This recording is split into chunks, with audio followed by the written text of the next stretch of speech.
रायगड़ा जिला कल्याणी सिंहपुर रे जो भली भाव में बर्बरतार सहित दुई जन अणओडिया युवक युवती उत्त्यक्त लोक माने पिटी पिटी लहुलुहान कले।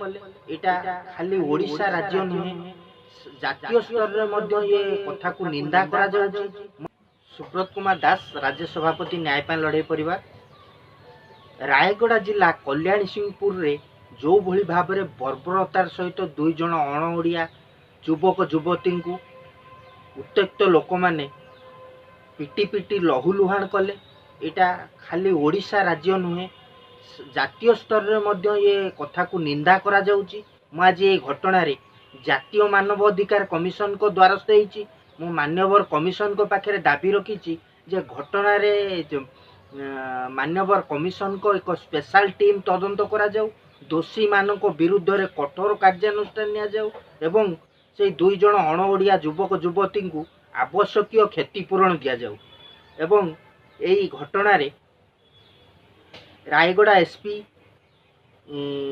रायगड़ा जिलापाल, डीजी पुलिस ओडिशा, गृह सचिव ओडिशा, मुख्यमंत्री ओडिशा एवं राज्यपाल ओडिशा को मु पक्षभुक्त करिछि। ए घटना बहुत अमानुषिक घटना एवं निंदनीय घटना। एभली घटना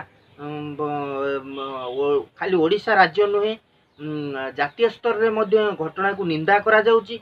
मु मध्य ये घटना को दृढ़ निंदा करुछि एवं ए घटना रे मु आशा रखिबि मान्यवर कमिशन घटना रे हस्तक्षेप करी दृढ़ कार्यानुष्ठान ग्रहण करिवे।